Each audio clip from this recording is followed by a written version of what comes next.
श्रीराम जय राम जय जय राम। नामाचे प्रेम का येत नाही।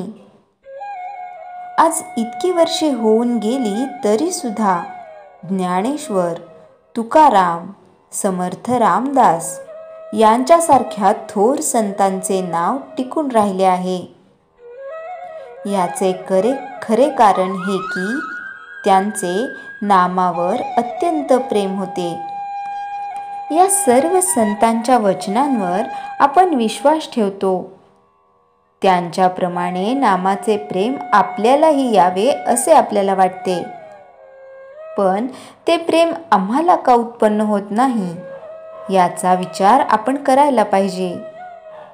त्या नामाला उपमा देताना ते अमृतापेक्षाही गोड आहे असे त्यांनी सांगितले।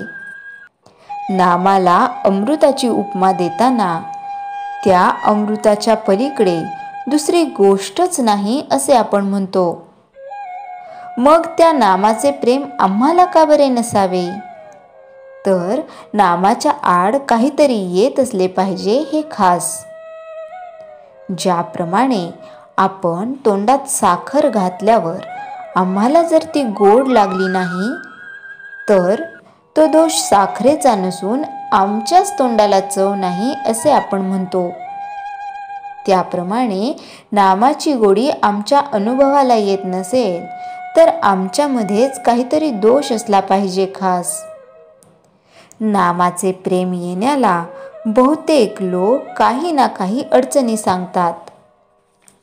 कुणाला विचारले नामाचे प्रेम का येत नाही तर तो सांगतो माझे लग्न झाले नाही। ते होऊन प्रपंच, मुले बाळे हे सर्व झाल्यावर मला नामाचे प्रेम येईल। पण लग्न करून मुले बाळे असलेल्या किती लोकांना नामाचे प्रेम लागले आहे। कोणी म्हणतो पैसा नाही म्हणून प्रपंचाची काळजी वाटते आणि नामाचे प्रेम येत नाही।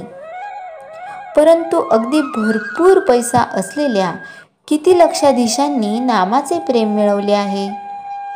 कोणी म्हणतो या प्रपंचात बायको मुले, आजारपण, शेतीवाडी यांच्या व्यापामुळे आम्हाला नामाचे प्रेम लागत नाही। तर कोणी म्हणतो प्रपंचात राहून मला आता कंटाळा आला आहे, मी आता संन्यास घेतो म्हणजे मला नामाचे प्रेम येईल। तर कोणी प्रापंचिक दुःखाला कंटाळून अगदी आत्महत्या करायला निघतो। अशा रीतीने सर्वजण ज्या परिस्थितीत असतात त्या परिस्थितीत नामस्मरणाला अडचणच सांगत असतात। नामाचे प्रेम न यायला खरोखरच परिस्थिती कारणीभूत आहे का याचा विचार आपण करायला पाहिजे। मला वाटते नामाचे प्रेम न यायला खरोखर कारण कोणते असेल तर भगवंत हवा असे आम्हाला मनापासून वाटतच नाही। भगवंत हवा आहे असे वाटणे हे खरोखर भाग्याचे लक्षण आहे। तुम्हाला खरोखरच भगवंत हवा आहे असे वाटू लागले म्हणजे त्या हवेपणातच त्याच्या प्राप्तीचा मार्ग दिसू लागेल। श्रीराम जय राम जय जय राम। चैतन्यवाणी। नामाची गोडी अशी विलक्षण आहे की ज्याला ती लागली त्याला स्वतःचे भान राहत नाही। म्हणून नामाला वाहून घ्यावे।